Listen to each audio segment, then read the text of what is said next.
వాక్యం చదువుకుందాం. పరిశుద్ధ గ్రంథము నుండి ఫిలిప్పీయులకు రాసిన పత్రిక 3వ అధ్యాయము 7వ వచనాన్ని ఒకసారి చదువుకుందాం. అయినను ఏవి నాకు లాభకరమై ఉండునో వాటిని క్రీస్తు నిమిత్తము నష్టముగా ఎంచుకుంటుని. ప్రార్థన చేసుకుందాం. మహాపరిశుద్ధుడా, నీకు వందనాలు. ఈ దినమందు మా కొరకు సిద్ధపరిచిన ఈ ఉపదేశము మీ హస్తాల్లోకి తీసుకోండి. మీ నోటి పూరగా మమ్మల్ని వాడుకోండి. ఇంతవరకు పాటల్లో, ప్రార్థనలో, ఆరాధనలో మీకు తోడున్నారు. నీ కొరకు చేత బలపరచమని, దీవించి ఆశీర్వదించమని యేసు నామములో అడిగి పొందుకున్నాం తండ్రి. ఆమేన్. దేవునికి స్తోత్రం చెల్లిద్దాం. కాబట్టి ప్రేమైన దేవుని పిల్లలారా, ఏవేవి నాకు లాభకరములై ఉన్నవో. లాభము,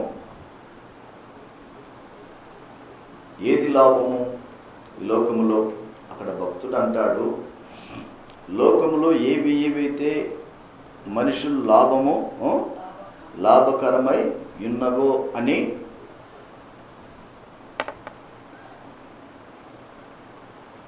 సంతోషిస్తూ దేవుని గురించినటువంటి చింతన లేకుండా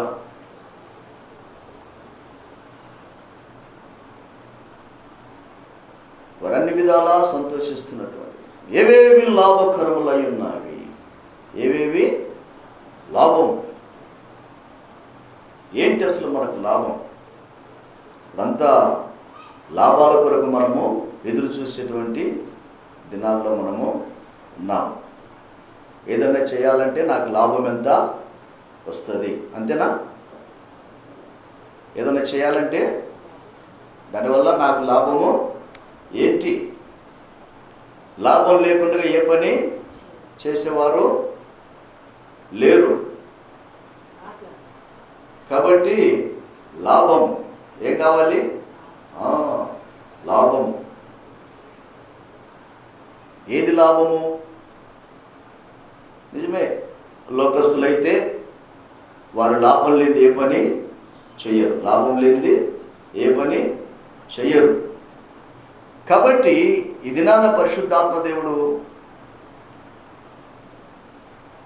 మరి మనము ప్రభువుకు నమ్ముకున్న మన జీవితాల్లో ఏది మనకు లాభము, దేని వలన మనకు లాభము దొరుకుతుంది,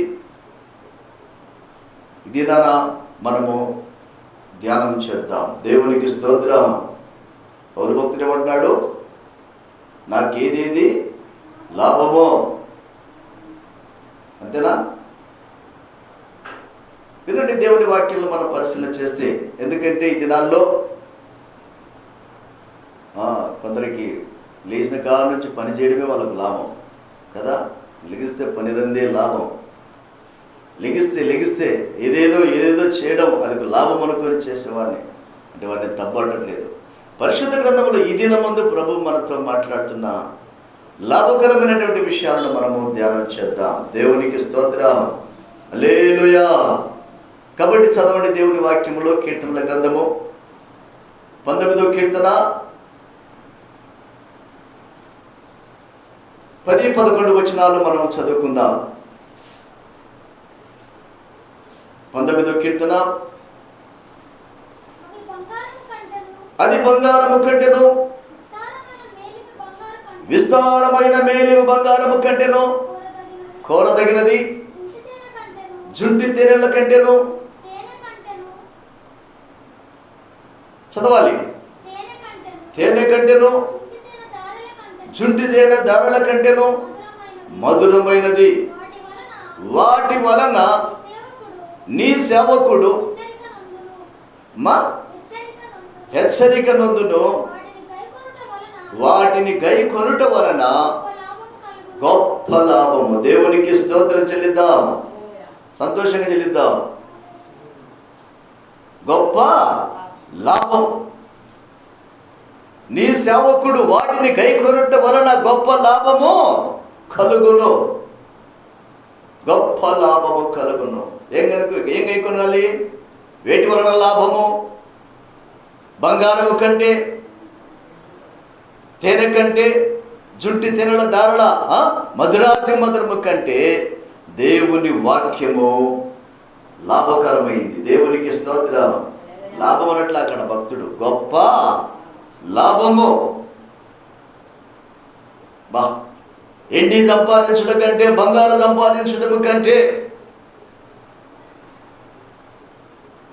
నా ప్రియమైన దేవుని సంగమా, ఇది నానా ఏదేదో మృతుల్యమైనటువంటి వాటి కొరకు వెతుకుతూ అవి లాభకరములని, ఆ వాటి లాభాన్ని మనము ఆర్జించాలని ఎన్నో రకాలుగా ఎత్తులు చేసి ఎన్నో రకాలుగా ప్రయత్నాలు కొనసాగించి అవి చేజెక్కించుకొని చివరికి అవి చేజార్చుకునే వారిని ఎందరినో మనము చూస్తున్నాం. ఎందరినో కాదు, అందరూ కూడా ఒకనాడు వాటిని చేజార్చుకునే రోజు వస్తుంది.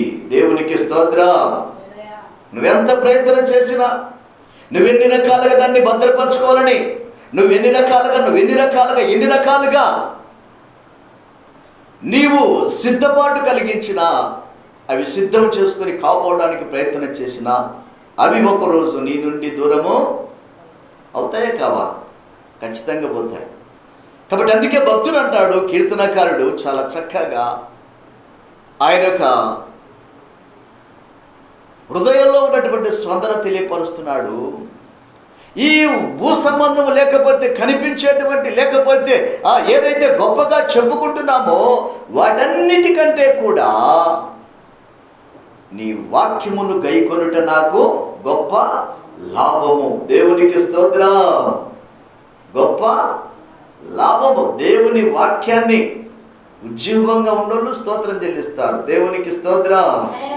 గొప్ప లాభం. ఇది తాత్కాలికంగా కనిపించేది కాదు, కానీ కనిపించదు, కానీ కనిపిస్తుంది. దేవునికి స్తోత్రం. ఎప్పుడు కనిపిస్తుంది? ఈ మనోనేత్రములు తెరవబడితే. ఈ యుగ సంబంధమైన దేవత మానవుని మనోనేత్రములు తెరవకుండా గుడితనాన్ని కలగచేసింది.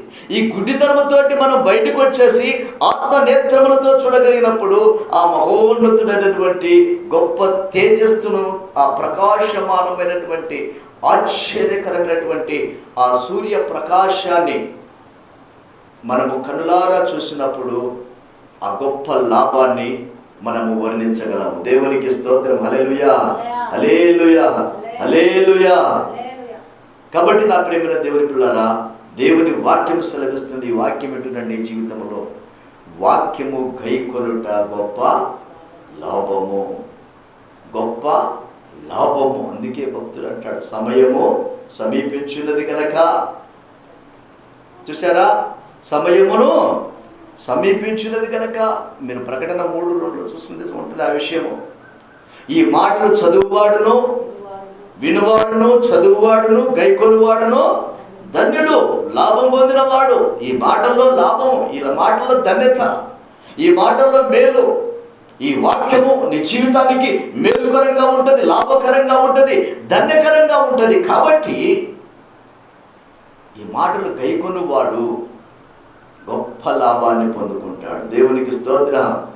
ఈ మాటలు గైకొనక చాలామంది తిరస్కరించి నా ప్రియమైన దేవుని పిల్లారా, సరిగా గ్రహింపు లేకుండా, సరిగా గ్రహించక, దీని విలువ తెలుసుకోక, యేసయ్య విలువ తెలియని వారు చాలామంది వెంబడిస్తూనే ఉంటారు. కానీ యేసయ్య మనసును గ్రహించని వారు ఎవరు వాళ్ళు? యేసయ్య మనసు గ్రహింపుండదు, వెనకబడి తిరుగుతుంటారు. యేసుప్రభుమ్మడి కూడా ఆ దినాల్లో 3 రకాల వర్గాలు వెంబడించారు. కానీ యేసును సరిగా గ్రహించలేకపోయారు. వారికే గ్రహింపు లేకపోయింది. మనకే గ్రహింపు కలుగుతుంది. వారి మీద పనిచేస్తున్న ఆత్మ మన మీద పనిచేస్తుంది. దినాల్లో యేసుక్రీస్తు యొక్క గొప్ప సామర్థ్యము ఆయన గురించి వర్ణిస్తుంటే అది కదా, వర్ణించలేను యేసయ్య నీవు నాకు చేసిన మేలు. దేవునికి స్తోత్రం. హల్లెలూయా. వర్ణించలేను, వివరించలేను యేసయ్యా నీవు నాకు చేసిన మేలిక మాషారాబా. హల్లెలూయా. దేవుడు చేసిన మేలు నిజంగా ఒకసారి మనం పరీక్ష చేసుకుంటే ఈ వాక్యము ఎంత లాభకరమో, గొప్ప లాభము. ఏమంటాడు? గొప్ప లాభం. ఏది లాభము? ఏది లాభము? వాక్యమును గైకొనుట లాభము. దాన్ని వాటన్నిటికంటే మించింది వాక్యము. కాబట్టి మనం ఏం గైకొనాలి? ఏం గైకొనాలి? వాక్యాన్ని గైకొనాలి. వాక్యాన్ని గైకొనాలంటే మందిరంలో జరుగుతున్నటువంటి కార్యక్రమాలు ప్రతి దాంట్లో కూడా మనము ఆ పాలు పంపులు పొంది దేవుణ్ణి మహిమపరచాలి. దేవుని కొరకు మనం సిద్ధపరచుకోవాలి. కనుక ఈ దినాన ప్రభు ఈ శుక్రవారం దినబంధు ప్రభు మాట్లాడుతున్నాడు. లాభకరము, ఏది లాభము అని మనం ప్రశ్నించుకుంటే మొట్టమొదట ఏంటే లాభం అంటే దేవుని వాక్యమును గైకొనుట లాభము. దేవునికి స్తోత్రం. హల్లెలూయా, హల్లెలూయా, హల్లెలూయా. ఎందుకు లాభము అని మనం పరిశీలన చేస్తే చూడండి, దేవుని వాక్యములు, అందుకే ఇక్కడ దేవుని వాక్యాలు మనం చదువుకుంటే నా ప్రియమైనటువంటి దేవుని సంగమా చాలా విలువైనటువంటి విషయాలు మనకు కనిపిస్తాయి. యేసు ప్రభు వారు కూడా ఆ సిలువలో ఆ భయంకరమైనటువంటి మరణాన్ని చూస్తున్న సందర్భంలో ఆయన మరి చెబుతున్న మాట మనం పరిశీలన చేస్తున్నప్పుడు పరిశుద్ధాత్మ దేవుడు అక్కడ ఒక మాట చూస్తాం. యేసు ప్రభుని గురించి ఈ వాక్యం తీసి ఉంచండి. ఈ వాక్యము మత్తయి సువార్త 27:46. మత్తయి సువార్త 27వ అధ్యాయం 46 వచనాన్ని మీరు ఆ వాక్యాన్ని తీసి ఉంచితే యేసుక్రీస్తును సిలువ వేసి యేసుక్రీస్తు శ్రమ దినాలని పాటిస్తున్నటువంటి దినాల్లో మనం ఉన్నాం. అయితే యేసును యెరూషలేము నడివీధుల్లో రాళ్లతో కొట్టడము కాదు, ఆయన గాయాలు పాలవడము కాదు, ఆయన మేకులు దిగగొట్టడము గొప్ప విషయం కాదు, ఆయన డొక్కలో పల్లెలతో పొడవడము గొప్ప విషయము కాదు. కానీ చదవండి, అక్కడ ఏమనుంది? 3 గంటలప్పుడు యేసు ఏలీ ఏలీ లామా సబక్తా అని గట్టిగా కేక వేసి, ఆ మాటకు నా దేవా నా దేవా నన్నెందుకు చెయ్యి విడిచితివి. దేవునికి స్తోత్రం చెల్లిద్దాం. మధ్యాహ్న వేళ కలువరి శిలువలో యేసు పలికిన 7 మాటల్లో ఒక మాట, దేవా దేవా నన్నెందుకు చెయ్యి విడిచింది. ఇది చాలా బాధాకరమైన విషయం. తండ్రి అయిన దేవుడు కుమారుడైన యేసుక్రీస్తు ప్రభువారిని చెయ్యి విడిచిన అనుభవము. ఏ అనుభవం ఇది? చెయ్యి. ఈయన ఏ విషయంలో అంతగా బాధను వ్యక్తపరచలేదు. వారిని రాళ్లతో కొడుతున్న ఆ మేకులు, ఆ తలలో ముళ్ళ కిరీటము, ఇవన్నీ ఆనాటి వారు ఆయన బాధ పెడుతున్నా, తండ్రి వీరేమి చేస్తున్నారు, వీరు ఎరగడం కనుక వీరిని క్షమించుమని చెప్పిన దేవుడు ఇక్కడ అంటాడు, నన్నెందుకు చెయ్యి విడిచితివి. నన్నెందుకు చెయ్యి, అర్థమవుతుంది మాట నీకు? నన్నెందుకు చెయ్యి విడిచితివి. ఎస్, దేవుని పిల్లరా గమనించండి, తండ్రి అయిన దేవుడు కుమారుడైన యేసుక్రీస్తును ఆ కలువరి శిలువలో చెయ్యి విడిచిపెట్టాడు. అంటే సంపూర్ణంగా మానవునిగా ప్రభువును వదిలేసేసాడు అంతే. దేవునికి స్తోత్రం. ఎందుకు? తండ్రి అయిన దేవుడు కుమారుని విడిచిపెట్టిన లాభమై ఉంది. కారణం ఏంటయ్యా చెప్పంటే, కుమారుణ్ణి విడిచిపెట్టకపోతే మనమంతా ప్రభు బిడ్డలము కాలేము. అంటే మనల్ని సంపాదించుకోవడానికి కుమారుని పన్నంగా పెట్టాడు. కుమారుణ్ణి సమస్త మానవాళి కోసము పాపముల కొరకు ఆయనను బలిగా అర్పించాడు. అయితే కుమారుడు అంటాడు, నన్నెందుకు చెయ్యి విడిచితివి. యేసుక్రీస్తు ప్రభువారు చెబుతున్న మాట, నన్నెందుకు చెయ్యి విడిచితివి. దేవునికి స్తోత్రం. హల్లెలూయా, హల్లెలూయా. నా ప్రియమైన దేవుని పిల్లలారా, ఆ మాట విని చెప్పి ఆయన తండ్రికి తన ఆత్మను అప్పగించుకున్నాడు. దేవునికి స్తోత్రం. హల్లెలూయా. కొన్ని సంఘాలు ఇప్పుడు చిలక పలుకులు పలుకుతుంటారు 7 మాటలు. ఒక్కొక్కరు ఒక్కొక్క మాట పలికే వాళ్ళు ఉన్నారు. నేను పలుకుతాను చిలక పలుకులు పలుకుతారు. ఆ బాధ వారికి అర్థమవుతుందా? ఆ బాధ వారు భరించగలుగుతారా? ఆ శ్రమను వారు అనుభవించగలుగుతారా? ఆ శ్రమను వాళ్ళు ఓర్చుకోగలుగుతారా? ఓర్చుకోరు. కానీ చెప్పడానికి మాత్రము బాగానే ఉంటుంది. చెప్పడం బాగానే ఉంటుంది కానీ అనుభవించడము కష్టం. కానీ నా ప్రియమైన దేవుడి పిల్లారా, ఇక్కడ భక్తులు అంటున్నాడు, ఏమంటున్నాడంటే ఈ వెండి బంగారము లేక తేనె, జుంటి తేనె దారలు, జున్ను, వీటన్ని గొప్ప గొప్పవైన ఏదైతే మనం చెప్పుకున్నామో వాటన్నిటికంటే నీవిచ్చే వాక్యము నాకు లాభకరము. దేవునికి స్తోత్రం. వాక్యము లాభం అంట. వాక్యము లాభం. చూసారా? అర్థమవుతుంది మాట. ఎట్లా లాభం అవుతుంది? ఏ రకంగా లాభము? అందుకే భక్తుడు కూడా ఇదే మాటను బట్టి మాట్లాడతాడు. వాక్యము గైకొన్న వారు చెప్పే మాట, వాక్యము గైకొన్న వారు చెప్పే మాట. ఇప్పుడు ఫిలిప్పీయులకు రాసిన పత్రిక 1వ అధ్యాయం మనం చదువుకుంటే, ఫిలిప్పీయులకు రాసిన పత్రిక 1వ అధ్యాయం 21వ వచనాన్ని కూడా మనం చదువుకుందాం. నా మట్టుకైతే బ్రతుకుట క్రీస్తే, చావైతే లాభము. దేవునికి స్తోత్రం చెల్లిద్దాం. హల్లెలూయా. ఏది లాభం? రెండవది. మొదట ఏం చెప్పాను? వాక్యము గైకొనుట లాభం. రెండవది ఏం చెప్తున్నాడు ఇక్కడ? నా మట్టుకైతే బ్రతుకుట క్రీస్తే, చావైతే లాభము. దేవునికి స్తోత్రం. హల్లెలూయా, హల్లెలూయా. వాక్యమున ఉన్న యేసయ్య, శరీరానిగా వచ్చిన యేసయ్య, సమస్త మానవాళి కొరకు ఆ కలువరి శిలువలో ప్రాణం పెట్టి మరణించి 3 దినములు సమాధి చేయబడి 3వ దినమున తిరిగి లేచిన యేసుక్రీస్తు ప్రభు. దేవునికి స్తోత్రం. నా మట్టుకైతే బ్రతుకుట క్రీస్తే, భక్తుడు అంటాడు, చావైతే లాభం. బా, ఎంత ఘనమైన మాట. ఎందుకు లాభము అని చెప్పంటే, నా ప్రభు అయిన క్రీస్తు నా కొరకు తండ్రి చెయ్యి విడిచిపెట్టిన నా కొరకు ఆయన నా చెయ్యి పట్టుకోవడానికి తన సమస్తాన్ని త్యాగం చేశాడు. దేవునికి స్తోత్రం చెల్లిద్దాం. హల్లెలూయా. సమస్తము త్యాగం చేశాడు ఆయన. తన ప్రాణాన్ని సహితము ఆయన లెక్క చేయకుండా నా కొరకు తన ప్రాణం పెట్టిన దేవుడు చివరి రక్తపు బట్టు కారున్న వరకు కూడా ఆయన నా గురించి ఆలోచించినటువంటి దేవుడు. దేవునికి స్తోత్రం. కాబట్టి నా ప్రభు కోసం నేను బ్రతుకుతాను. దేనికోసం బ్రతుకుతాను? నేను నా ప్రభు కొరకు నేను బ్రతుకుతాను. దేవునికి స్తోత్రం. హల్లెలూయా.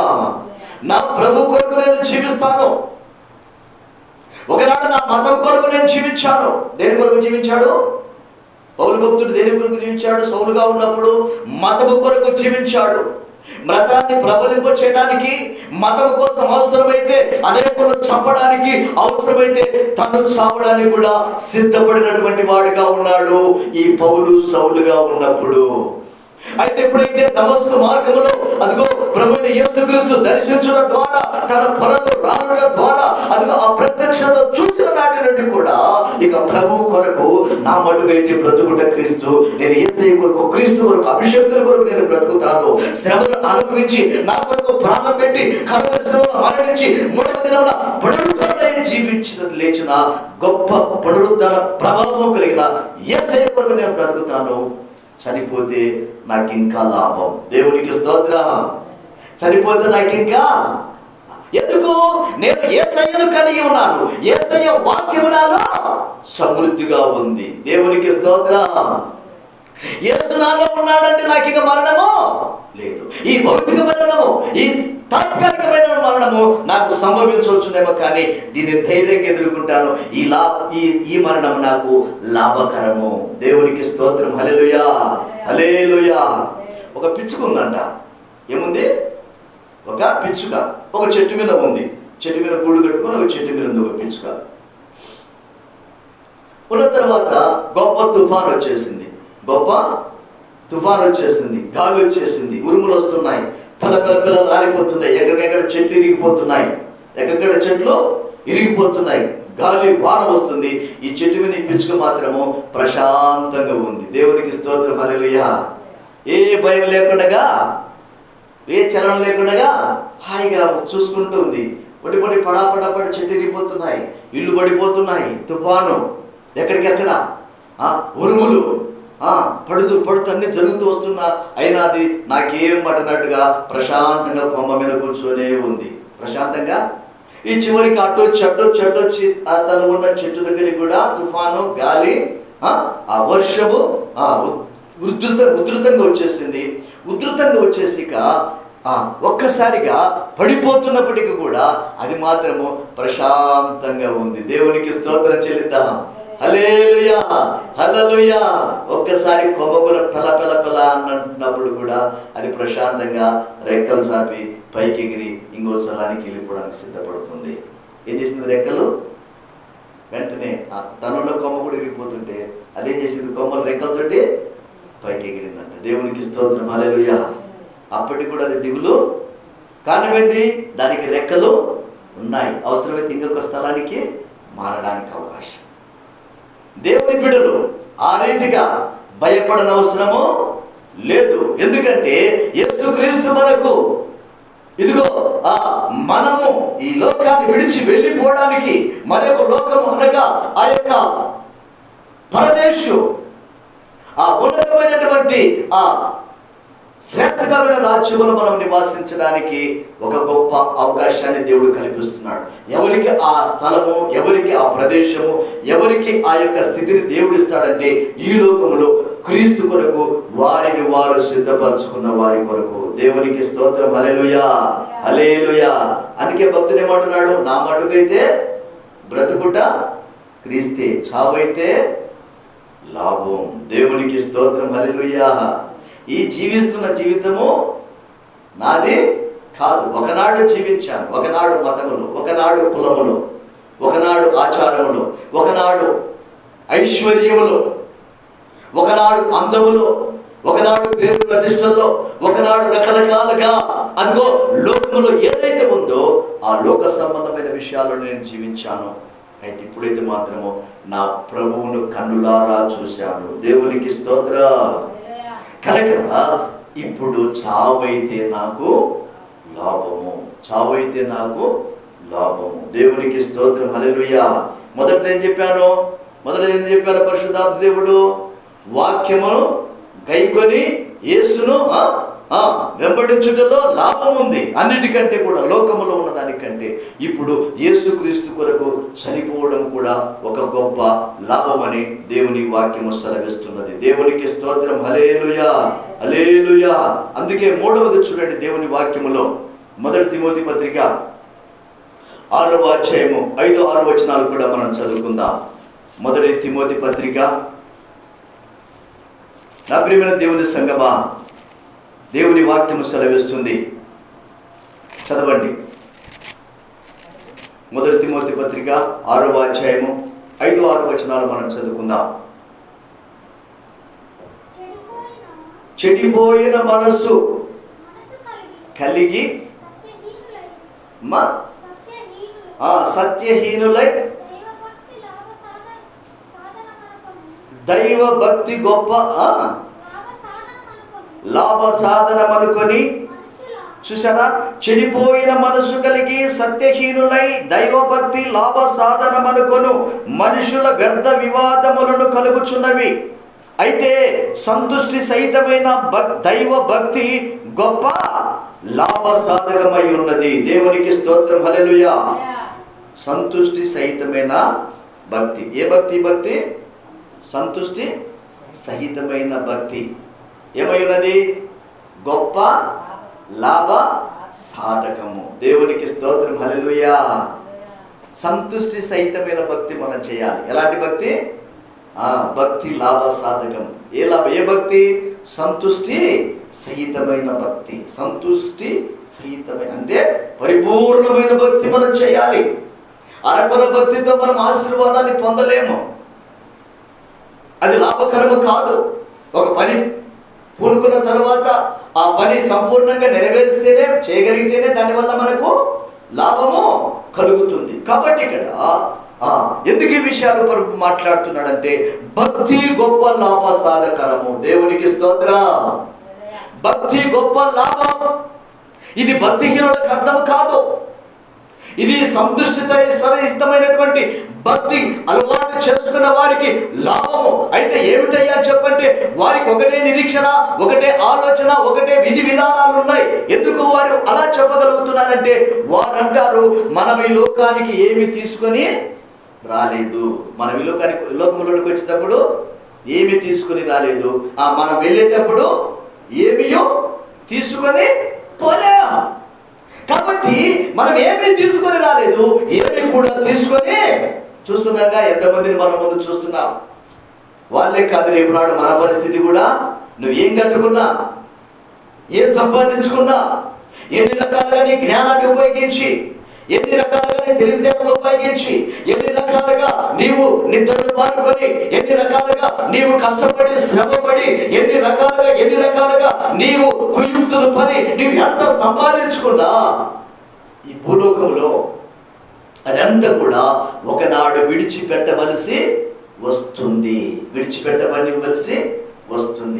అది ఎరిగిన వారే ఈ సంతుష్టి సహితమైన భక్తికి ప్రాధాన్యతను చూపిస్తారు. దేవునికి స్తోత్రం, హల్లెలూయా. సంతుష్టి సహితమైన భక్తి గొప్ప లాభము. కారణం ఏమిటయ్యా చెప్పంటే, అక్కడ దేవుని సన్నిధిలో గొప్ప బహుమానాలు వారికి దాచబడి ఉన్నాయి. దేవునికి స్తోత్రం, హల్లెలూయా, హల్లెలూయా.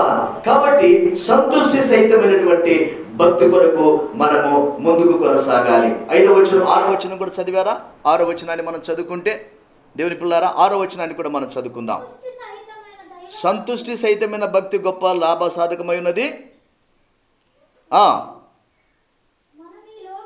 మనం ఈ లోకములోనికి ఏమీ తెలియదు, దీనిలోండి ఏమీ తీసుకుని పోలేము. దేవునికి స్తోత్రం, హల్లెలూయా, హల్లెలూయా.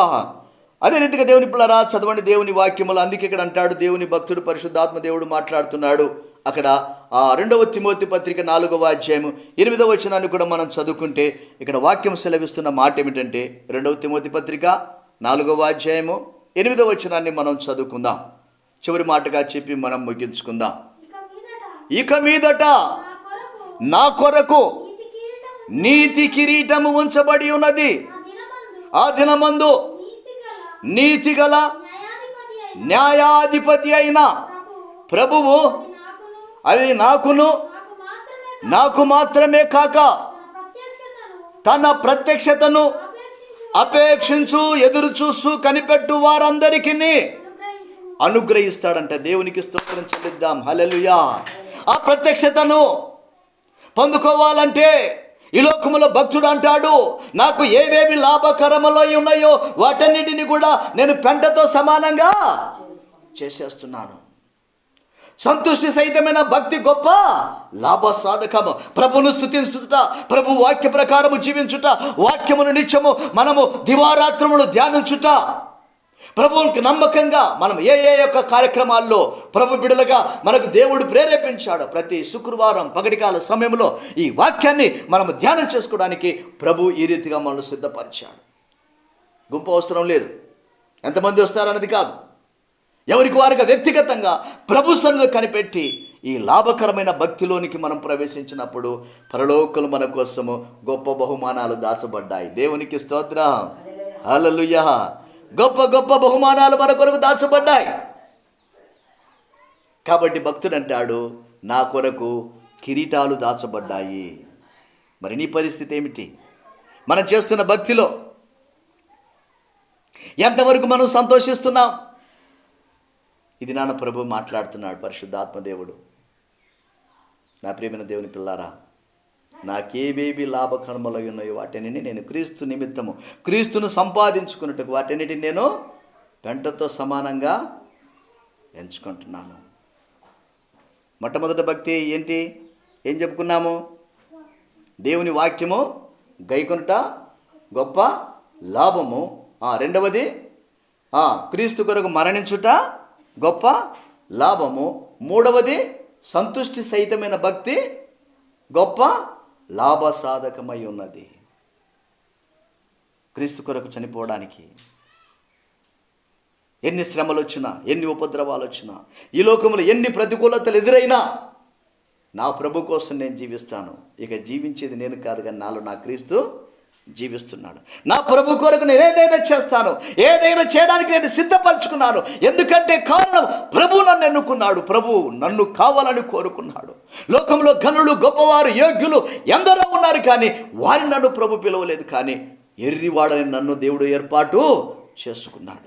కాబట్టి నా ప్రభువును సంతోషపరచడానికి, నా ప్రభువును ప్రకటించడానికి, నా ప్రభు కొరకు నా ప్రాణాన్ని కూడా లెక్క చేయకుండా నేను ఏవేవి లాభకరములై ఉన్నాయో లోకములో వాటన్నిటి నేను పెంటతో సమానంగా తీసివేసుకుంటున్నాను. ఒకనాడు ప్రభు నన్ను ఎక్కి రమ్మని రోజు వస్తుంది. దేవునికి స్తోత్రం, హల్లెలూయా. ఇక్కడికి ఎక్కి రమ్మని ఒక స్వరము వినిపించే రోజు వస్తుంది. ఆ స్వరము కోసం నేను కనిపెడుతున్నాను. ప్రభు పిలుపునందుకుంటాను. ఒకరోజు పిలుపునందుకొని అదుగో మరి ఆ ప్రభువుని ఎదుర్కోవడానికి ఒకవేళ బ్రతుకుంటే నేను సిద్ధపడతాను. లేకపోతే ప్రభు పిలిస్తే ఆ పిలుపు కొరకు నేను ఎక్కిపోవడానికి నేను ఈ లోకంలో సిద్ధపడాలి. దిగిపోవడానికి చాలామంది సిద్ధపడుతున్నారు. ఎక్కిపోవడానికి మనం సిద్ధపడాలి. దేవునికి స్తోత్రం, హల్లెలూయా. ఎక్కిపోవడానికి మనము సిద్ధపడాలి. దిగిపోవడం అంటే పాతాళం, దిగిపోవడం అంటే పాతాళం, ఎక్కిపోవడం అంటే పరలోకం. మనం పరలోకానికి ఎక్కిపోయేది లాభమా, పాతాళంలోనికి వెళ్ళిపోయేది లాభమా? పరలోకానికి ఎక్కిపోవాలంటే అది గొప్ప లాభ సాధకం. పరలోకానికి ఎక్కిపోవాలి. పరదేశంలో అదిగో మరి సంతోషకరమైనటువంటి మధురాతి మధురమైన దేశంలో మనం ఉండాలంటే ఈ లోకంలో మొదట వాక్యాన్ని గైకొనాలి. రెండవది ఏం చేయాలి? మనము ప్రభు కోసము మనము మరణించుట గొప్ప లాభంగా ఎంచాలి. దేవునికి స్తోత్రం, హల్లెలూయా. ఆ పిచ్చుక ఎన్ని ప్రతికూలత వచ్చినా దానికి ఒక నమ్మకము ఉంది. కారణం ఏంది? తన దాకా వచ్చినప్పుడు టక్కున రెక్కలు జాపి పైకి ఎగిరిపోతాను. నేను రెక్కలు జాపి ఎగిరి పోతాను. నేను కూడా ఒకనాడు వెళ్ళిపోతాను. నాకు నమ్మకం ఉంది. ఈ యొక్క భయము, ఈ భయాలు, భయాందోళనలు, ఈ మరణం నన్నేమీ చేయలేదు. దేవునికి స్తోత్రం, హల్లెలూయా. అందుకే యెహోవా భక్తుల మరణం ఆయన దృష్టికి విలువైంది. కారణం ఆయన కోసం చనిపోవడానికి సిద్ధపడ్డారు. కాబట్టి ఇది నా వాక్యం ఉంటున్న జీవితంలో ప్రభు కోసం నువ్వు సిద్ధపడుతున్నావా? ప్రభు కొరకు నిన్ను సిద్ధపరచుకున్నావా? వాక్యమును గైకొన్నావా? వాక్య ప్రకారం జీవిస్తున్నావా? వాక్యము ఏది చెబితే అది చేయడానికి నిన్ను నువ్వు స్థిరపరచుకున్నట్లయితే పరిశుద్ధాత్మ దేవుడు మాట్లాడుతున్నాడు. ఆ దేవుని రాజ్యాన్ని చేరడానికి, ఆ దేవుని సన్నిధిలో నీకు గొప్ప బహుమానాలు సిద్ధపరచబడి ఉన్నాయి. దేవునికి స్తోత్రం చెల్లిద్దాం. కాబట్టి పరీక్ష చేసుకుందాం, మోకరించి ప్రార్థన చేసుకుందాం, మోకరించి ప్రార్థన చేసుకుందాం. సంతుష్టి సహితమైన భక్తి గొప్ప లాభకరమైంది. నీవు లోకంలో ఎండి సంపాదించిన, బంగారం సంపాదించిన, అదొక వాక్యాన్ని జుంటి చేనుల ధర కంటే మధురాతి మధురమైనటువంటి ఎన్ని లోకంలో నువ్వు ఉన్నా అది ఎన్ని కాదు. కానీ వాక్యం అనేది నీకు గొప్ప లాభము. సేవకుడు దేవుని భక్తుడు అంటున్నాడు, నీ సేవకుడికి గొప్ప లాభము వాక్యము. మొదట గైకొన్నాను. రెండవదిగా నా మటుకైతే బ్రతుకుట క్రీస్తే, చావైతే లాభం. నా ప్రభు కోసం నేను సువార్త ప్రకటించడానికి, నా ప్రభు కొరకు నేను ఎక్కడికైనా వెళ్ళడానికి సిద్ధంగా ఉన్నాను. నా ప్రభు కోసము నన్ను నేను కొవ్వొత్తి వలె కరిగిపోయి అనేకులకు వెలుగునివ్వడానికి నన్ను నేను సిద్ధపరచుకుంటాను. ఇది నాన్న మోకరించు, ప్రార్థన చేసుకుందాం. ప్రైజ్ ది లార్డ్, హల్లెలూయా. వాక్యము గైకొనడానికి నా వాక్యమే నాకు లాభము. నా యేసుక్రీస్తు నాకు ఇచ్చిన వాక్యమే నాకు లాభం. అదిగో నా యేసుక్రీస్తు కొరకు నేను సంతుష్టి సహితమైన భక్తి, ఏదేది నాకు ఆటంకంగా ఉందో, ఏదేది నాకు అభ్యంతరకరంగా ఉందో, ఏదేది నన్ను భక్తిలో ఎదగకుండా అదిగో నిరుత్సాహానికి గురి చేసి, అదిగో నన్ను డిస్కరేజ్ చేసి, నన్ను అదిగో వెనక్కి లాగుతుందో, కిందకి లాగుతుందో, దానికోసం కాదు, కానీ దాన్ని జయించి నా ప్రభు కోసము ఆయన ఎక్కి రమ్మని ఒక స్వరము వినిపించే రోజు, ఆయనని వెక్కి వెళ్ళడానికి నన్ను సిద్ధపరచుకుంటూ నా భక్తుల ఎదుగుదల సంతుష్టి సహితమైన భక్తి, ప్రభుకు నమ్మకమైన భక్తి. నా ప్రియమైన దేవుని బిడ్డ, నువ్వు చేస్తున్న భక్తి నీకు నమ్మిక పుట్టిస్తుందా? నువ్వు చేస్తున్న భక్తి నిన్ను సమాధానంగా ఉంచుతుందా? నువ్వు చేస్తున్న భక్తి నీవు పరలోకములో ప్రదేశంలో ప్రభు సన్నిధిలో ఉంటానన్న నిరీక్షణ కలిగిస్తుందా? అయితే నువ్వు గొప్ప లాభాన్ని పొందుకుంటావు. అది ఈ లోకం ఇచ్చే లాభం కాదు, కానీ ప్రభు దగ్గర నీకు దాచబడిన లాభం. అది ఎవ్వరు నీ దగ్గర నుంచి తీసివేయలేని లాభం. ఇది ఏది నీకు లాభమో ఒక్కసారి నువ్వు పరీక్ష చేసుకో. నీ ఉద్యోగం అని, వ్యాపారం అని, కూలి అని, పని అని, అదిగో ధనమని, ఆస్తులని, లేక ప్రతిష్టలని, దేని లాభమని పాటులాడుతున్నావో, లేక భక్తుని వలె నేను క్రీస్తును సంపాదించుకున్నట కొరకు అది నాకు ఏదేదైతే బయట లాభకరమైనో వాటన్నిటిని నా పెంటతో సమానంగా నేను, ఎంత భయంకరమైన మాట చెప్పగలవా? నోరు తెరిచి చెప్పగలవా? నోరు తెరిచి చెప్పగలవా? ప్రభువా, నీకు ఏదైతే అడ్డంగా నిలుస్తుందో దాన్ని నా పెంటతో సమానం తీసివేస్తానయ్యా. అది నాకు లాభం కాదు, కానీ అది లోకస్తులకు లాభం అయి ఉండొచ్చు, కానీ నాకు మాత్రము సంతృష్టి సహితమైన భక్తే నాకు లాభం అయ్యా. అయినా ఈ లోకానికి నేనేం తీసుకురాలేదు ప్రభువా, ఈ లోకం నుండి నేను ఏమీ తీసుకొని వెళ్ళలేను అయ్యా.